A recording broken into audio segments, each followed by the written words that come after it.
Have you ever heard of Belial? A name that, if you've read the Bible carefully or explored ancient texts, might have crossed your path. But who or what is Belial, really? For some, he is just a word associated with wicked, corrupt people who seek to lead others away from the path of light. But in texts like the Dead Sea Scrolls, Belial is much more than that. He is depicted as a demon, a dark force responsible for bringing guilt, lies, and deceit into the world. And not only that, he commands legions of demons, being a central figure in a spiritual war between light and darkness.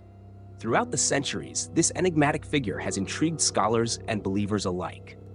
In some texts, Belial seems to serve a divine purpose, almost like an emissary of God to punish sinners. In others, he is the rebel who challenges heavenly order. Today, we will dive deep into the different layers of this character, from his earliest mentions to his role in the end times. Get ready to explore the mystery and mythology of Belial, a figure that stands at the threshold between truth and invention. Now that we know a little about Belial, the big question arises: where did he come from? What is the origin of this mysterious figure? To understand this, we need to look at the different traditions that mention his name. In the Hebrew Bible, Belial doesn't appear as a specific demon, but as a representation of evil and moral corruption. In passages like Deuteronomy, he is associated with wicked people who incite others to sin, as if Belial himself were the personification of human wickedness. But here, he is not yet the demon we know from other sources. On the other hand, in apocryphal texts like the Dead Sea Scrolls, Belial undergoes a transformation. He is not just a symbol, but a real entity with power, purpose, and a mission: to deceive, punish, and test human beings. These texts describe Belial as the commander of demonic legions, a force of chaos ready to challenge divine order. So, how did a simple word associated with evil in the traditional Bible evolve into one of the most feared demons in other writings? This evolution can be seen as a reflection of the different worldviews, fears, and beliefs of the communities that wrote these texts. While some saw Belial as a force representing everyday temptations, others imagined him as a concrete being, the leader of a spiritual battle that would determine the fate of humanity. It's this duality, this difference in interpretations, that makes Belial such an intriguing and complex figure. And as we continue our journey, we'll see how these descriptions shaped Belial's image over time. Now that we know a bit about the origin of Belial, let's delve deeper into who he really is, or rather, what he represents. In ancient texts, especially in the Dead Sea Scrolls, Belial is not just a passive figure, but a powerful and malevolent force that plays a vital role in the spiritual universe. Imagine a demon who reigns over the earth, not just the physical world, but the element of earth itself. He is described as the lord of all that is inert, cold, immobile. The earth for him symbolizes sorrow, the weight of guilt, and depression. Just as the soil seems static and difficult to mold, Belial represents what keeps us trapped, what drags us down. He is the one who causes lies to grow in our minds, spreading guilt and emotional paralysis. And just as the earth can smother seeds, he stifles hope and light within human souls. But Belial's power doesn't stop there.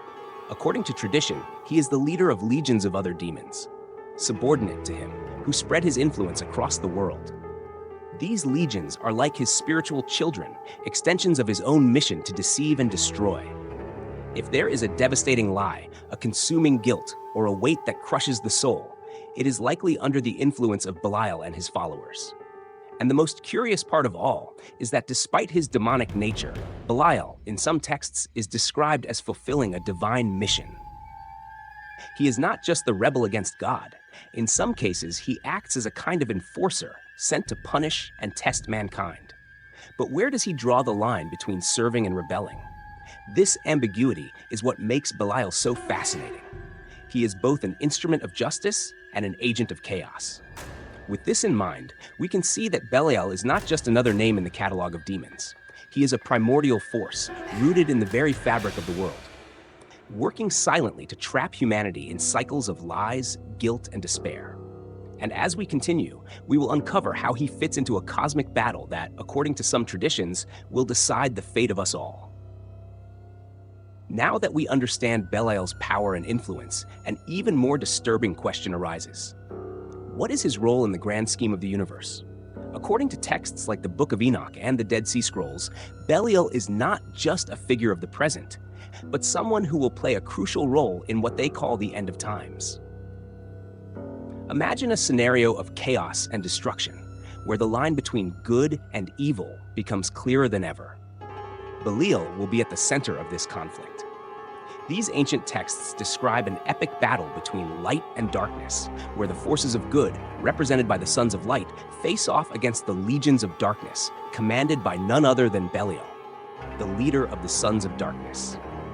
This is not merely a physical war, but a spiritual one, where the fate of humanity will be decided. Belial, with all his power over the earth and his legions, will be one of the main agents of chaos, bringing terrible trials and seducing human souls into the abyss. But it's not just about destruction.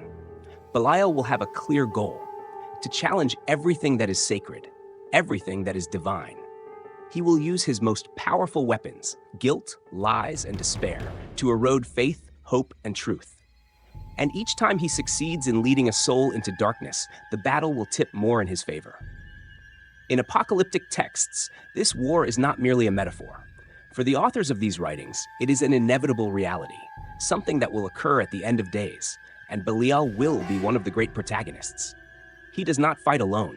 His legions will stand by his side, and every action he takes will be calculated to destroy what remains of goodness and justice in the world.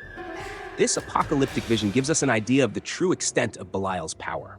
It's not just about what he does now, in the present, but what he will do when the world is on the brink of destruction. And in the end, it all boils down to one question: who will win this final battle? The light or the darkness? Belial is determined to ensure that the darkness prevails. As we move forward to understand more about his tactics and impact, remember, Belial is not just a name from the past, but a force that, according to these traditions, still has much to say about the future of humanity.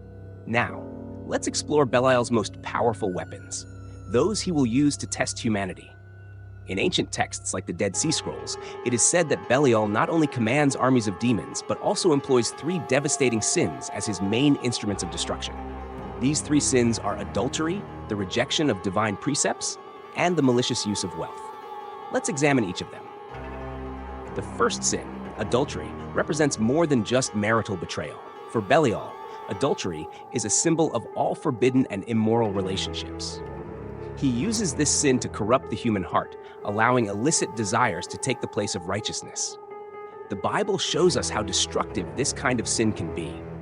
A clear example is the generation of the flood, where moral collapse and indulgence in forbidden desires led to total destruction. Belial knows that the temptation of the body is one of humanity's oldest weaknesses, and he uses it to pull people away from the light.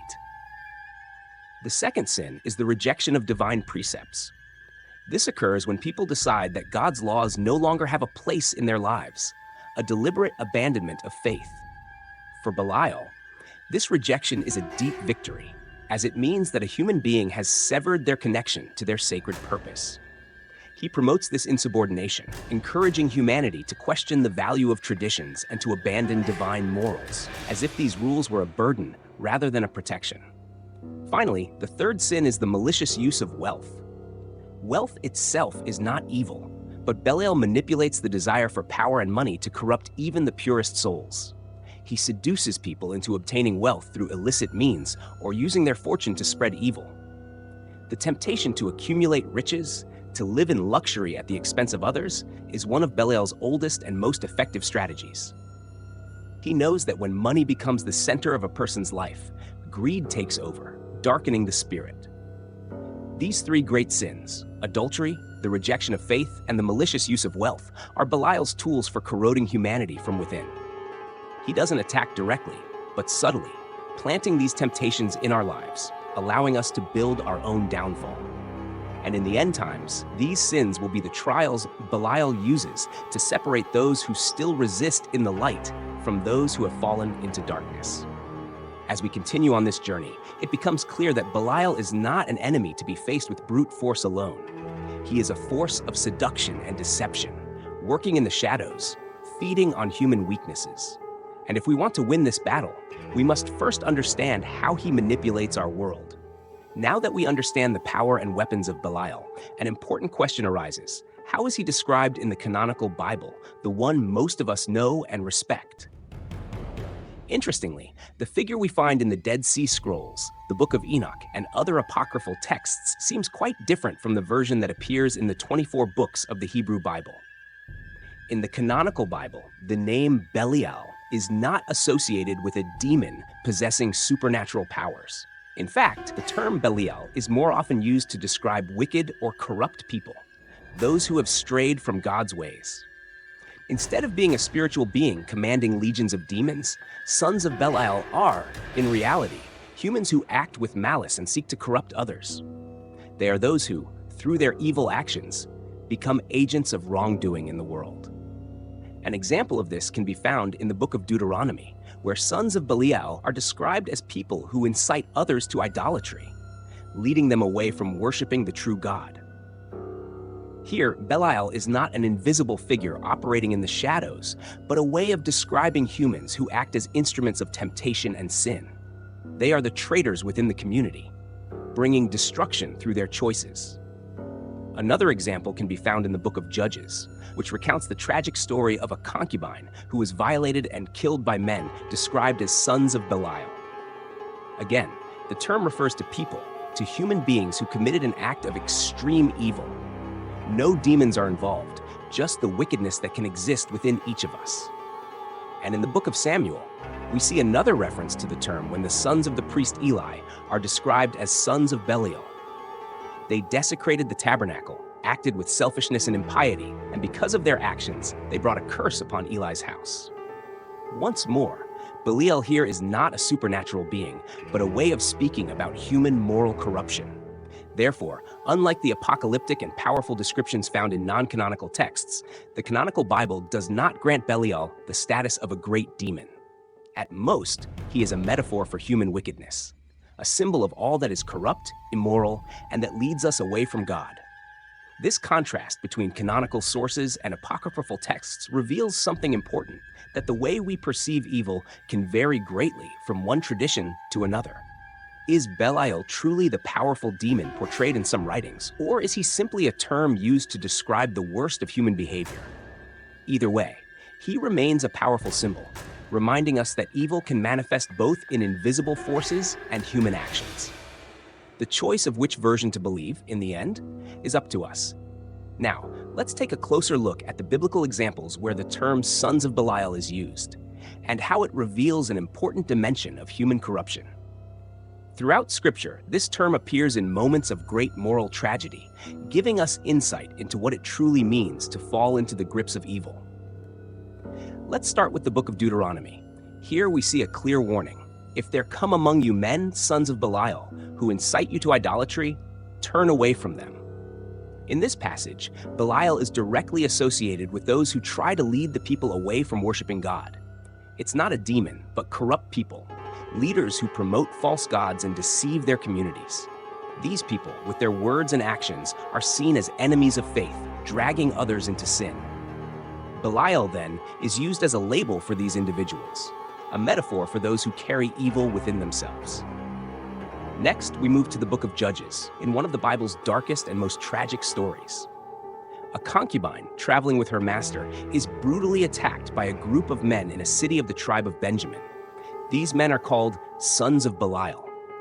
What they did was so cruel, so deeply wicked, that this expression, sons of Belial, was used to describe the depths of their evil. Here, the term not only characterizes the individuals as monstrous, but also highlights the total inhumanity of the act committed. In this case, Belial becomes a symbol of extreme wickedness, where human beings completely surrender to darkness. And then we come to the book of 1 Samuel.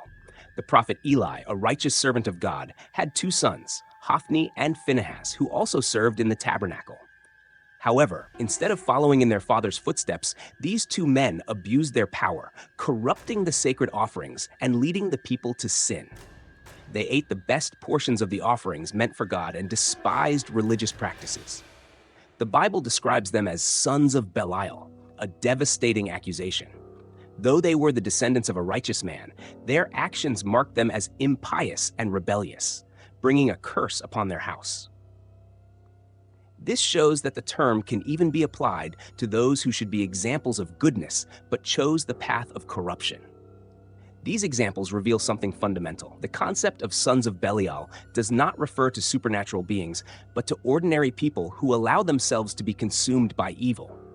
They are those who, instead of following the path of light, surrender to darkness. The wickedness of Belial, in these cases, does not come from outside, but springs from within the human being. What is more terrifying is not the presence of an external demon, but the ability of a human to become their own worst enemy, capable of spreading chaos and destruction around them. So, when the Bible speaks of sons of Belial, it is warning us that evil may be much closer than we think. It may lie in our own choices, in our own actions.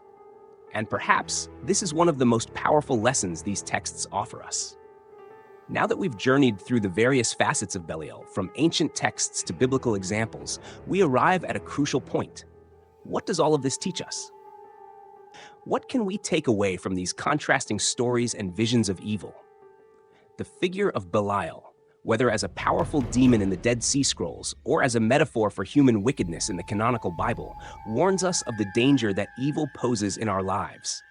In some traditions, he is seen as the leader of the forces of darkness, bringing deceit, guilt, and destruction. In others, he is simply a label for those who stray from the path of goodness and embrace corruption.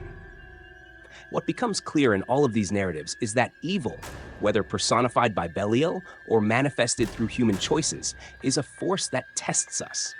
It hides in daily temptations, in the rejection of divine values, in the desire for power and wealth. Belial, in the end, represents everything that can lead us away from the light. And the most dangerous part?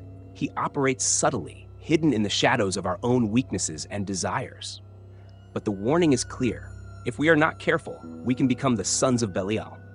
Not as supernatural demons, but as people who gradually drift away from truth, justice, and compassion. It's easy to look at these stories and think that evil is something distant, something that happens to others. However, the real message here is that evil can start within us, in the small choices we make every day. Throughout this journey, we've seen how the name of Belial evolved, taking on different meanings in canonical and apocryphal texts. In the end, he serves as a reminder that the line between light and darkness can be thin. And the battle these texts describe, between the sons of light and the sons of darkness, is not a battle that takes place only at the end of time, but within each of us. So the final warning these stories leave us with is simple. We must always be vigilant. Vigilant against temptation, vigilant in our choices, and vigilant about what we allow to grow within us. For evil can disguise itself in many forms, but it is up to us to decide whether we let it take over or choose the path of light. And as we remember Belial and all of his forms, we must ask ourselves, are we ready to resist his seductions and stand firm on the right path? This is the battle that we all, eventually, must face.